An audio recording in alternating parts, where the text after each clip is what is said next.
어떻게 변했는지를 우리는 보게 됩니다. 처음에 주님이 말씀하셨습니다. 내 어린 양을 먹이라. 베드로 사도는 설교로 시작했습니다. 다시 말씀드리면 복음을 모르는 자들에게, 처음 듣는 자들에게 설교하며 전도에 힘을 썼습니다. 베드로 사도는 예루살렘에서 뿐만 아니라 유대와 그리고 사마리아를 넘었습니다. 여러분이 잘 알고 있는 것처럼 사도 요한과 함께 사마리아에 가서 안수하고 그들이 성령의 충만함을 받고 또한 그들에게 세례를 베푼 것을 우리는 보게 됩니다. 그뿐만 아니라 이제 그는 성령에 이끌리는 사람이 되었습니다. 이제 자기 마음대로 가는 것이 아니라 성령의 이끌림을 따라서 이제 원하지 않는 길, 자기가 가고 싶은 길이 아니라 성령이 이끄시는 대로 원하지 않는 길을 가기도 합니다. 그 대표적인 예가 사도행전 10장에서 이방인 고넬료를 만나는 일입니다. 그 고넬료는 이방인입니다. 그때 당시에 이방인이라 한다면은 유대인들이 만나기를 꺼려하는 사람들이었습니다. 사마리아도 싫어했지만 더 꺼려했던 것은 이방인들입니다. 그런데 주님이 그에게 꿈으로 보여주십니다. 환상으로 보여주십니다. 먹지 말아야 할 짐승들을 먹으라고 합니다. 그것도 3번이나 보여줍니다. 그 후에, 그 환상을 본 후에 바로 고넬료가 보낸 사람들이 문 앞에 서 있음을 보게 됩니다. 그는 깨달았습니다. 그렇다. 그래서 그는 꺼리는 이방인들을 두려워하지 않고 그 죄로 여기는 그런 유대인의 전통을 무시하고 목숨을 건 아가페오 사랑을 실천하는 그런 일을 하게 됩니다. 그의 초기는 하나님의 말씀을 전하는 일에 최선을 다했습니다. 두 번째, 사랑하느냐 물었을 때 주님은 다른 말씀을 하십니다. 내 양들을 치라. 양을 치라는 것은 양이 잘 자라도록 도와주고 가르치고 또 양육하라는 것입니다. 바로 베드로 사도는 설교자로서 여러 곳을 다니며 어린 양을 먹이는, 말씀으로 먹이는 사역과 함께 시작하는 것이 바로 양육입니다. 양육한 흔적들은 우리가 쉽게 베드로 전후서에서 바라볼 수 있습니다. 베드로전서 1장 1절에는 이렇게 얘기합니다. 예수 그리스도의 사도 베드로는 본도, 갑바도기와 아시아, 비두니아에 흩어진 나그네. 자, 이곳을 다 다녔다는 겁니다. 다녀서 그들에게 복음을 전했고 이제는 편지를 통해서 그들을 양육하고자 하는 그런 의도를 가지고 편지를 썼습니다. 자, 내 양을 치라는 말씀에 순종해서 양육을 실천했습니다. 베드로는 정말 제가 이 성경을 읽으면서 이렇게 멋진 사도인가 하는 다시 한번 놀라운 일들을 보게 됩니다. 그것은 바로 베드로가 베드로전서 2장 9절에 하신 말씀입니다. 이 말씀은 저에게 큰 충격이었습니다. 우리가 흔히 알고 있는 어부로만이 아니라 배우지 못한 사람이라고 제자 때 초창기 사도행전에서 얘기했는데 5장의 이 베드로전서 2장 9절에 보면은 놀라운 말씀을 하십니다. 그게 뭡니까?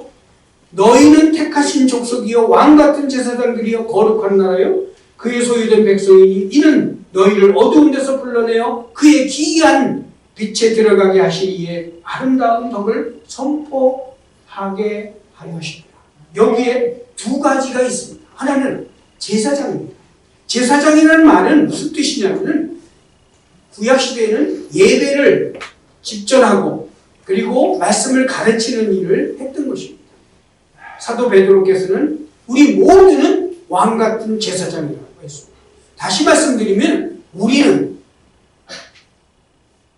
모든 사람들을 양육해야 할 책임이 있다는 것입니다. 제사장같이 어린 양들을 먹이는 일은 물론이거니와 그들이 성장해서 아름다운 덕을 선포할 수 있는 데까지 양육하라는 것입니다. 자, 그리스도에 속한 모든 성도는 그래서 양을 먹이는 일뿐만 아니라 양을 치는 전도와 양육을 함께 실천해야 된다는 것입니다. 구체적으로 예를 들어보겠습니다. 목사님은 누가 양들이겠습니까? 교인들입니다. 선교사는 누가 양들이겠습니까? 선교할 대상과 거듭난 사람들입니다. 교사는 어떻겠습니까? 믿음이 연약한 성도들이나 자녀들, 학생들이겠죠. 그런데 나는 거기 속하지 않는데 하나도 속하는 게 하나 있죠. 부모. 부모는 여러분들의 자녀가 양이 되는 것입니다. 그리고 여러분의 이웃도 양이 될 수 있는 것입니다. 예수님께서는 우리 모두의 목자가 되셨습니다. 그래서 우리에게 먹이시고 우리를 살피시고 양육해 주셨습니다. 그래서 히브리서의 13장 20절부터 21절에 이렇게 말씀하고 있습니다. 양들의 큰 목자이신 우리 주 예수, 이렇게 말하고 있습니다. 그래서 우리를 목자로, 우리의 목자로 우리를 잘 자라게 해서 우리를 온전케 하고 주님의 뜻을 행하도록 우리를 양육했다는 것입니다. 그래서 그렇게 양육된 것을 통해서 하나님이 영광을 받으시는 거예요. 우리가 양육이 되는 것이 곧 하나님께 영광을 돌리는 것입니다. 베드로 사도는 내 양을 치라는 두 번째 명령에 순종하는 것입니다. 베드로 사도는 우리에게 말씀하고 계십니다. 목자의 사명을 감당할 때는 이렇게 해라 라고 말합니다. 자원하라고 말합니다. 그리고 양무리의 본이 되라고 합니다.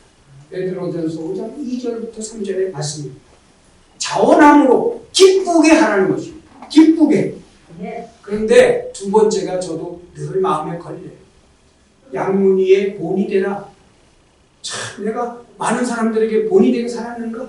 사실 그렇지 못할 때가 많이 있었어요. 참 우리가 사람들에게 본이 된다는 말로만 말 잘하는 예수쟁이가 아니라 삶으로 보여주는 그런 예수를 믿는 사람이에요. 양무리의 본이 되도록 우리는 살아가야 합니다. 그래서 이제 베드로는 뭐라고 말합니까? 아가페라는 단어를 써서 사랑을 이야기하고 있습니다.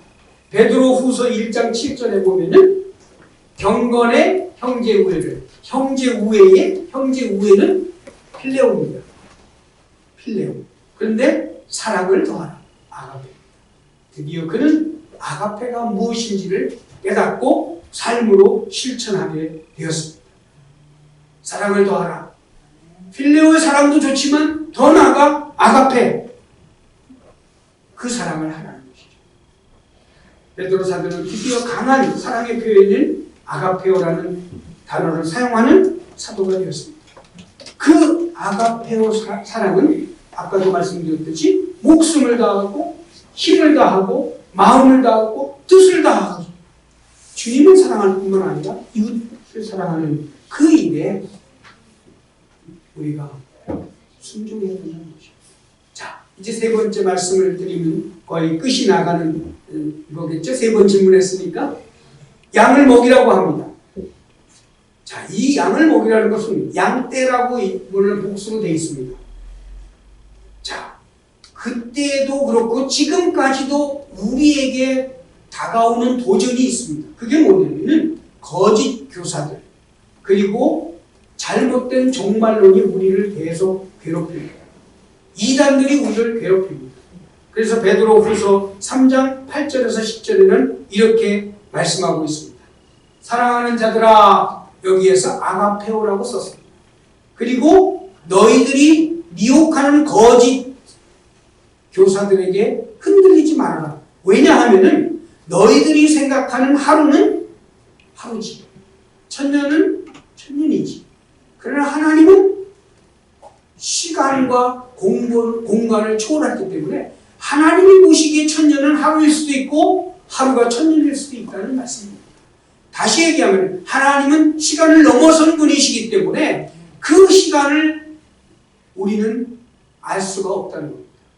그래서 천년이 지났는데 왜 이렇게 더디 주님이 오십니까? 말하지 말라는 거죠. 더디 온다고 생각하지 마. 그것은 주님께서 당장에도 오고 싶지만 회개할 사람들이 많이 있는 거예요. 회개하기를 원하기 때문에 그래서 기다리는 겁니다. 아무도 멸망하지 않기를 바라는 그 간절한 마음이 있기 때문에 그러나 그 시간은 도적같이 온다고 했어요. 그래서 우리는 준비를 해야 돼요. 늘 준비해야 돼요. 그래서 종말론에 몇 년 몇 월 며칠에 주님이 오신다는 그런 거짓 교사나 이단에 휩쓸리지 말아야 될 것입니다. 저도 병원에서 두 청년이 있었는데 한 사람은 신천지에 빠진 사람이었어요. 그 친구하고 씨름하는데 너무너무 힘든 거예요. 신천지처럼 우리 전도하면 전도 잘할 수 있어요. 엄청나게 끈질기게 합니다. 계속 카톡하고 계속 묻고 쫓아와서 밥 먹이고 뭐 이러더라고요. 그걸 자기가 숨기고 저한테 얘기를 안 했어요. 나중에 얘기를 했어요.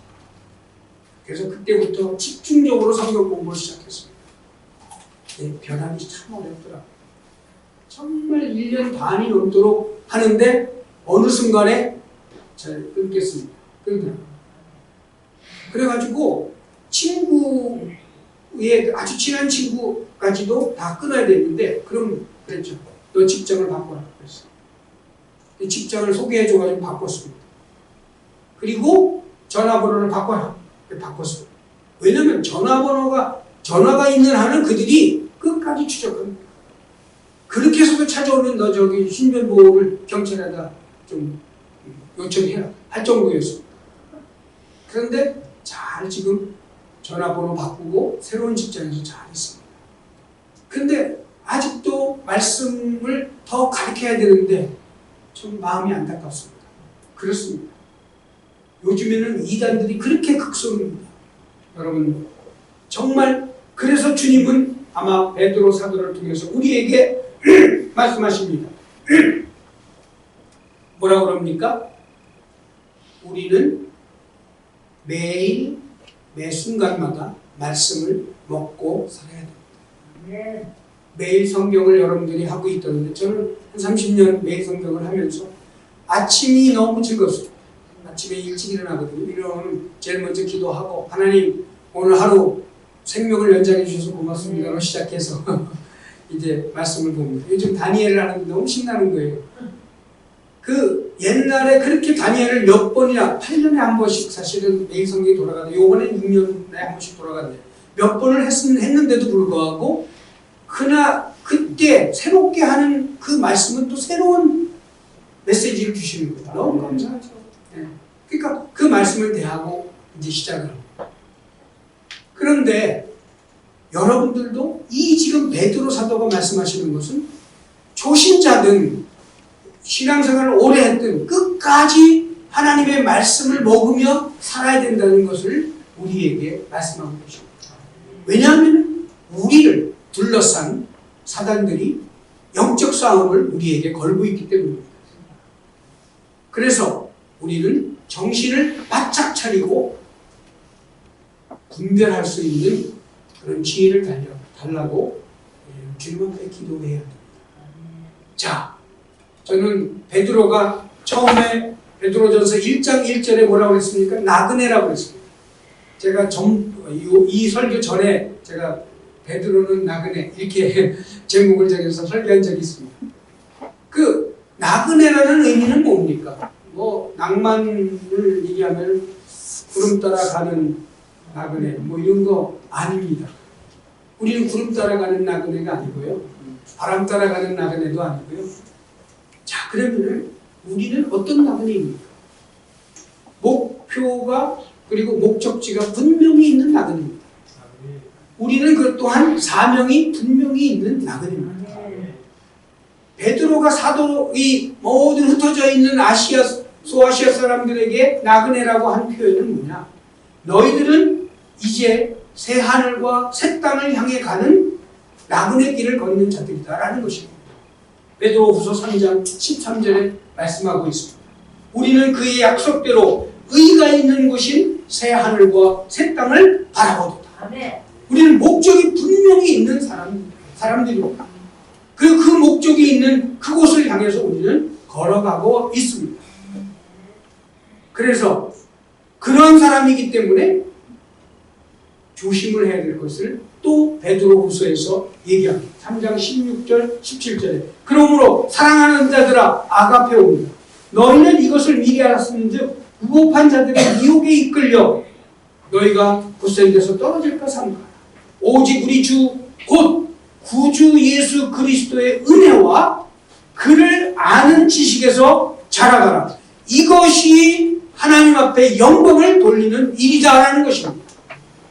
여러분, 연약한 신자나 성숙한 신자 모두가 거룩한 사람으로 새하늘과 새 땅을 바라보며 살 뿐만 아니라 그렇게 하기 위해서는 매일매일 말씀을 먹어야 합니다. 말씀을 묵상하고 듣고 읽고 공부해야 합니다. 그래서 거짓 교사와 이단을 구별해야 합니다. 그뿐만 아니라 말씀을 먹음으로 그리스도의 은혜를 풍성하게 누리고 누리면서 또한 예수님을 아는 지식에서 자라갑니다. 늙으면 키가 좀씩 줄더라고요. 신체 검사할 때마다 이렇게 키가 줄더라고요. 자라가는 게 아니라 줄어요. 네. 피부도 쪼글쪼글해지고 몸무게도 줄고 그러나 믿음만은 자라납니다. 독수리 날개처럼 올라가는 것처럼 그렇게 왕성하게 힘있게 마지막까지 주님을 붙잡을 수 있는 것입니다. 저는 요양병원에서 많이 봤습니다. 넘어지는 사람들 많이 봤습니다.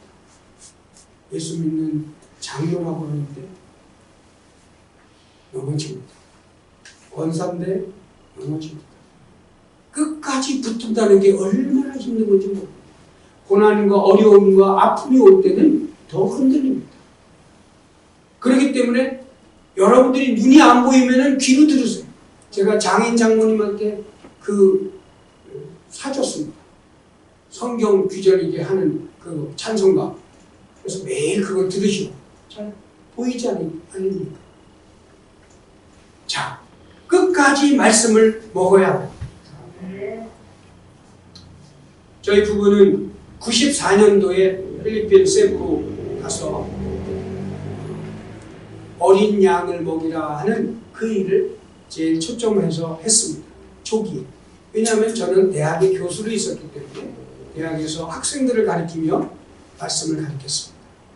그리고 무교회, 무의촌이 있는 곳에 가서 의료선교를 통해서 그들에게 복음을 전하는 것은 제가 하지 않고 현지 전도사들한테 맡겼습니다. 저는 환자 보기도 바쁘요. 100명씩 하루에 막 보니까 막 표 받아가지고 그랬었습니다. 그때는. 그러면 다 기록을 하기 때문에 전도사들이 그거를 딱 제가 넘겨줍니다. 그러면 다음 내가 진료 갈 때까지 신방을 가고 계속하면 이제 교회에 나옵니다. 교회가 아니죠. 개인 집으로 나옵니다. 개인 집에서 성경 공부를 하고 또 다음에 또 정기적으로 가면 아픈 사람 또 나오죠. 또 가고 그렇게 하면서 교회를 섬긴 교회들이 14개나 있습니다. 참 감사하죠. 저한테 그런 기회가 있습니다. 그리고 정말 감사하게도 한국 교회에서 저는 뭐 그런 말도 안 했는데 와서 보고 교회가 어디 있냐고 여기라고 했더니 이게 무슨 교회냐고 개인 집인데 그렇죠? 이게 교회로 우리가 만나서 예배하는 것은 교회입니다. 그랬더니 저한테 물어보지도 않고 1,000만 원을 보내왔어요. 1,000만 원이면 교회 져요. 그때 당시는 세멘트하고 나머지 벽돌 약간 허리 쪽까지만 올리면 돼요. 그 다음에는 자기들이 다 물론 다 자기들이 짓지만 그 다음에 자기들 나무 잘라가지고 코코넛 나무 자르고 잎이라 그래서 그거 잘라가지고 다 교회를 칩니다. 그래서 좀 얼마나 행복했는지 모르죠. 교회가 이제 그래도 비를 피할 수 있는 그런 곳을 만들어서 교회가 세워지고 그때는 그런 면에서 정말 힘이 났습니다. 그런데 보니까 일할 일꾼이 없는 거예요. 가르쳐 본 적이 없는 사람들이 우리 전도사님들은 우리나라하고 틀려서 고등학교 졸업하고 예수 믿어가지고 그냥 전도사 6개월 뭐 훈련받고 전도사하고 그래요. 그래서 이건 안 되겠다. 그래서 이제 디모데 훈련원이라는 것을 만들어서 그들을 훈련시키기 시작했습니다. 그래서 정말 양육을 했죠. 그런데 또 문제가 생겼어요. 양육을 하는데도 매너리즘에 빠지는 거예요. 아이고, 뭐, 형식에 빠지는 거예요. 그래서 제가 시부 한인교회를 섬겼거든요. 근데 시부 한인교회에서 제가 나오기 바로 1년 전에 스쿨 오브 디올로지라고 이제 신학원을 만들었어요. 대학원이 아니고 신학 말하자면 계속교육, 보수교육을 하는 프로그램을 만들었어요. 근데 너무 감사한 건 크리스 목사라고 현지 목사가 정말 훌륭하게 이 일을 감당하도록 했습니다. 처음에 한 30명 모여가지고 제가 이제 뭐 선교한 그런 저 관련 있는 몇몇 개 교회에서 오기도 하고 또 그 친구들 데리고 오고 그래서 한 30명이 시작을 했어요. 지금까지 그게 계속 운영되는데 너무 놀라운 것은 코로나 때는 못했죠. 한 해 반 정도 못했는데 이번에 코로나 풀리면서 60명이 몰려들었습니다. 아, 너무 감사하죠. 그들은 다 목회자들입니다. 그래서 그들이 정말 배우고자 하는 열망을 갖고 목회를 잘하고자 하는 열망을 갖고 왔는데 너무 감사하죠. 자, 다시 저는 더 나이 들면은 못 가겠구나 생각을 해서 사실은 제가 그 스테바나의 집을 세웠을 때는 여기서 뼈를 묻는다 생각을 했어요. 거기가 이제 마지막이다. 왜냐면 그때 65세 정도, 60세 정도에서 와서 그걸 했거든요. 한 10년 했으니까. 그래서 튼튼하게 집도 잘 졌어요. 시골에다가 2층 집으로. 그런데 여기서 이제 끝나나 보다 했더니 하나님이 말씀하십니다. 아, 그 성경 묵상하면 조금 좀 어려울 때도 있어요. 이상한 말씀을 하시면은 그걸 확인을 해야 되는데 몇 번 확인을 했는데 계속 그렇게 말씀하시는. 근데 저뿐만 아니라 제 아내도 그렇게 말씀을 주셔가지고 그래 여기가 종착이 아닌가 보다. 그저 우리의 종착역은 새하늘 벗은 땅이니까 어디를 보내든지 가자. 그리고 결정을 했어요. 그게 3년 전이었어요. 3년 전. 그래서 그때부터 이제 헤브론 공동체라는 걸 준비하면서 있는데 참 그런 면에서 이번에 가는 곳은 제가 있던 세부가 아니고 이제 일로일로라는 곳에 갑니다. 일로일로 섬은 세부가 있는 섬에서 두 섬 서쪽으로 더 가는 곳이고 여러분들이 잘 알고 있는 보라카이라는 유원지라는 휴양지가 있는 그 섬인데 그 섬도 우리 그 바나이 섬의 제일 꼭대기 북쪽에 있고요. 그리고 우리는 이제 내려와서 남쪽에 있어요. 그러니까 거기서 내려오려면 한참 3시간 정도 이렇게 걸리는 곳입니다. 거기 일로일로라는 곳에 제가 1년 동안 살 거고요. 그래서 저쪽 지금 울산에 있는 집 스테바나의 집이 팔려야 그 돈 갖고 가서 또 짓죠. 그동안에 저축한 걸로 땅을 사서 거긴 제 땅은 아닙니다. 그건 제가 돈을 냈지만은 법인으로 사야 쓸 수 있어요. 외국인은 못 사니까. 그러니까 뭐 그날에 기증하는 거죠. 그리고 그 땅을 사서 거기에서 공동체를 하려고 준비하고 있고 그 다음에 제가 이제 집을 팔면은 이제 그 돈을 가져가서 거기서 집을 짓고 센터를 짓고 이렇게 생각을 하고 있습니다. 그래서 요즘에 집이 안 팔리잖아요. 우리 스테반의 집이 안 팔렸어요. 기도할 때 좀 팔려달라고 이렇게 기도해 주세요. 제가 기도 편지도 있습니다. 자, 그래서 그게 팔리면은 이제 거기서 공동체를 시작할 생각입니다. 새 가정이 지금 결단을 하고 3년 전부터 준비하고 있습니다. 자, 저는 그곳에 가서 다시 양을 먹이고 양을 치는 일을 할 것입니다. 제 스스로 또한 말씀을 먹으며 주님 오실 날을 기대하고 또는 내 죽음을 앞에 두고 기도하겠습니다. 여러분들도 마찬가지로 여러분들은 이곳에서 어린 양을 먹이고 성장하는 신자들을 양육시키고 그리고 여러 모양으로 주님의 말씀을 전하는 그런 삶을 살기를 소망합니다. 이제 말씀을 맺겠습니다. 베드로의 삶은 세 번의 질문에 그는 마음을 결정했던 것 같습니다. 물론 성령께서 그의 마음을 주장해 주셔서 첫 번째 말씀은 내 어린 양을 먹이라는 그 말씀을 충성스럽게 죽음을 무릅쓰고 설교자로 살았습니다. 두 번째 내 양을 치라는 그 주님의 당부의 말씀에도 순종했습니다. 그리고 내 양떼를 먹이라는 그 말씀에 끝까지 거짓 교사와 그리고 이단을 경계하라고 권고하면서 우리 모두는 말씀을 먹으며 그리스도의 은혜의 풍성함을 누릴 뿐만 아니라 그리스도를 아는 지식에 자라가라고 말씀하십니다. 여러분, 이제 얼만큼이 될지는 모르지만 여러분의 사랑은 마음을 다하도록 그렇게 사랑하십시오. 그리고 목숨을 다하도록 사랑하십시오. 힘과 뜻을 다하여 예수님을 사랑하고 이웃을 사랑합시다.